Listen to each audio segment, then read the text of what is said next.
The twilight years of the Republic were a time of great transformation and greater contradictions.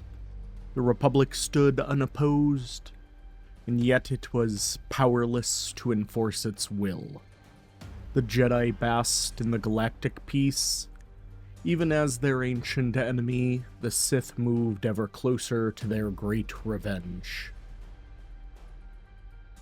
Yet the Sith were not the only group to live and work in the shadows, pursuing their dream of power. There were many such groups, each vying for control, each following their own dark creed. Perhaps the most terrifying of which were the Bando Gora. The earliest recordings of those who would become the Bando Gora eked out a living on the graveyard moon of Kolma, a planetoid commemorating the dead of an ancient war that engulfed the system of Bogdan. There, they did not live as farmers or merchants, but as plunderers of the endless graves, with the more ambitious among them dreaming of something more. In time, those ambitious individuals would band together, turning their dispassionate souls to the stars and finding work as assassins and thugs. Their dark visage and ruthless efficiency building a reputation among the galactic underground.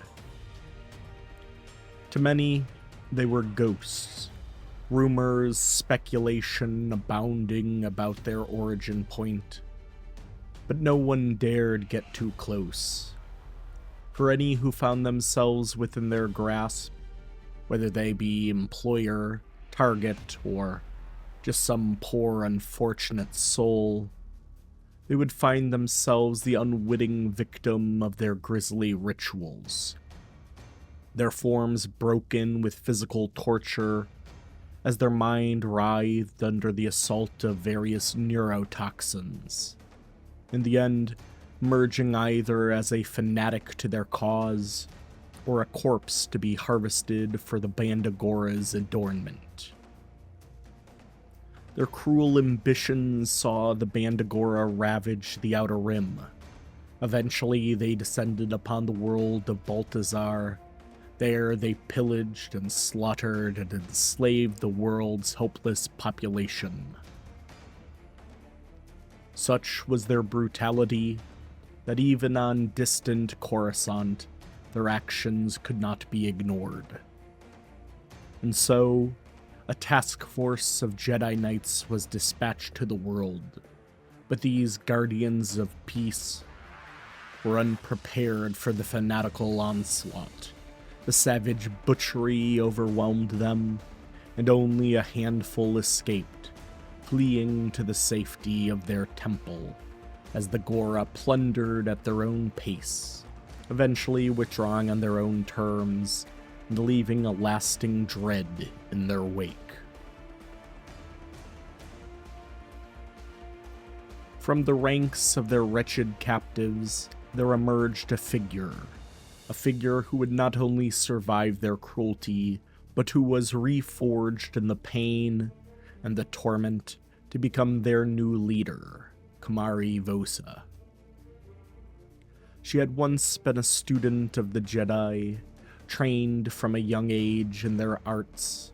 Her combination of natural force ability, determination, and skill with a lightsaber impressing her masters, and drawing the attention of Master Dooku, who would take her on as his apprentice. He furthered her training in a number of ways, with some suggesting that he even taught her particular dark arts. Though, for the most part, what can be definitively said, much of her training was through hands-on exercises across the galaxy. Perhaps the most notable example being on the world of Galadron, where she would prove her mettle against Mandalorian warriors. There, despite Dooku's words of encouragement, and his foreseeing of an eventful future for her, everything began to go wrong. Her temperament was called into question, her tendency towards darker impulses, and the discovery of an intense and prohibited attachment towards her master led the Jedi Council to deem her erratic and unfit to continue her training to become a Jedi Knight. Seemingly abandoned by her master and left to the Council's whims, she fled Coruscant. Desperate to prove herself, she joined the disastrous expedition to Baltazar.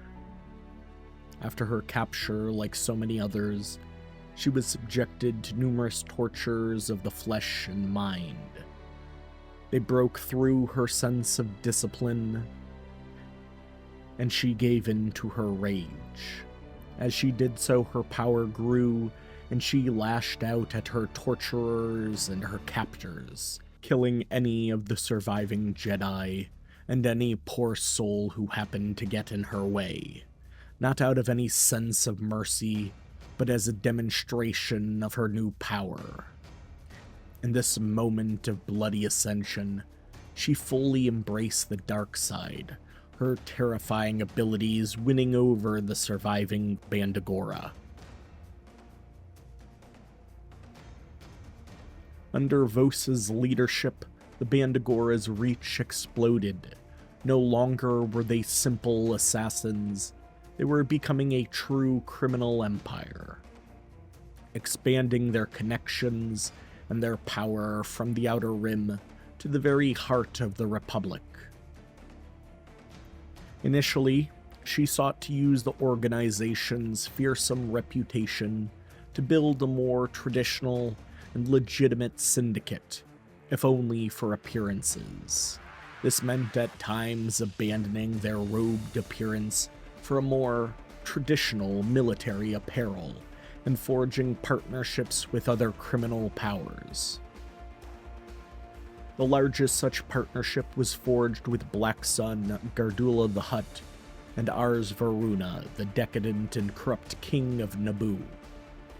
In this pact, the Bando Gora would provide the muscle and security needed to ensure that Naboo's exports were free from Trade Federation control. A rather small role in a greater confrontation between various Rimworld powers, and Higo Damask, a powerful and pragmatic moon. Damask's wise business dealings had affected the Galactic Rim for the better part of a century. Considering his stature, it was only natural that he had developed countless enemies. For their part, the Gora assailed a number of Damask's interests, their prolonged campaign ending in a massive and unprecedented atomic attack on the world of Sojourn.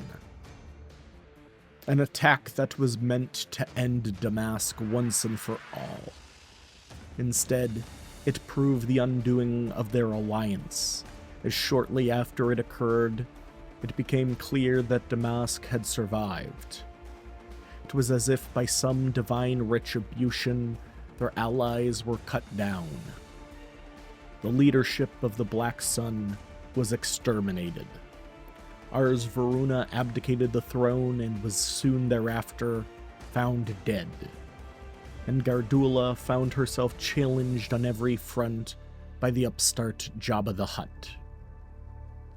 The Bando Gora were likely spared a similar fate, either because they were considered unworthy of attention, or more likely, they were viewed as a potentially useful tool. This venture ending in failure taught Vosa a crucial lesson, that to rely on others was a weakness, and that the only path forward was to take control.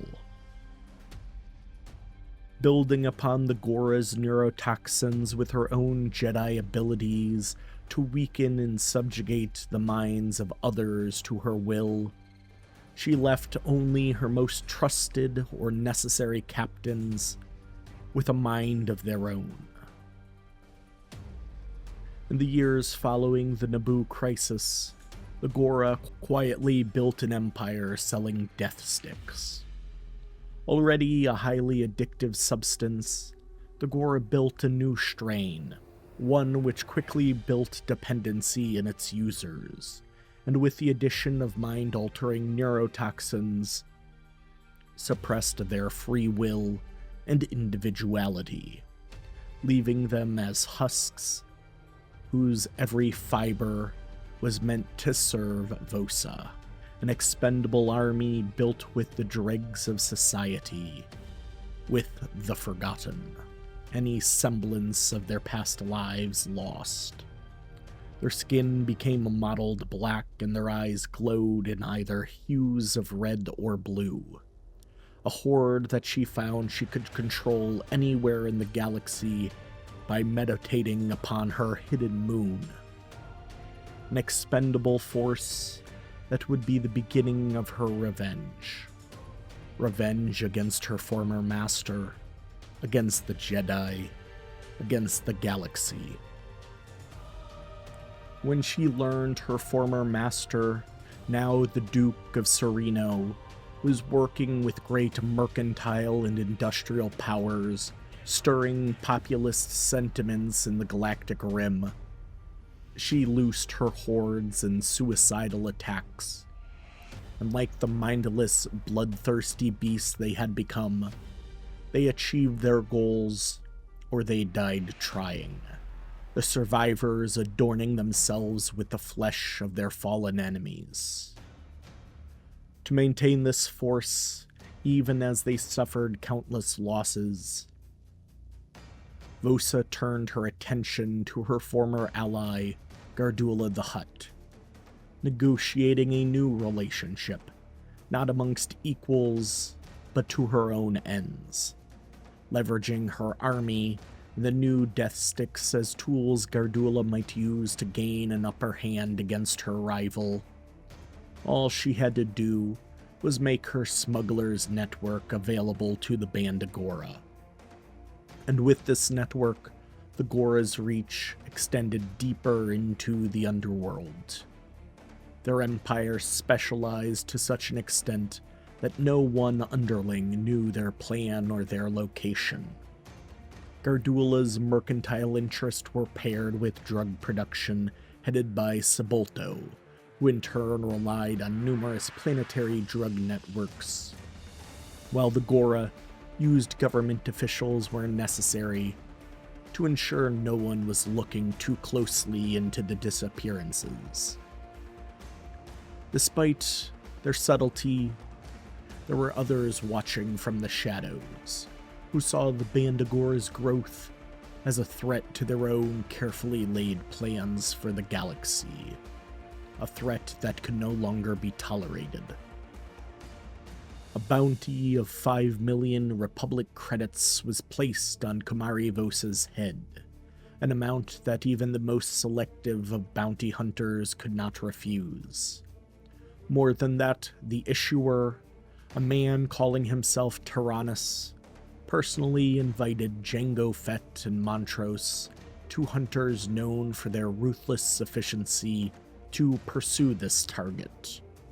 Due to the secretive nature of the Gora's operations, the hunters started from the bottom, hunting dealers and smugglers, rooting out their government protectors, and pursuing their product to its source, destroying the production facility on Malastare, and tracking their transport vehicles to Tatooine. Their assets relentlessly dismantled, every link in the chain exposed and severed, with these hunters eventually finding the moon of Kolma. There they did battle, cutting their way through vast numbers of Bando Gora.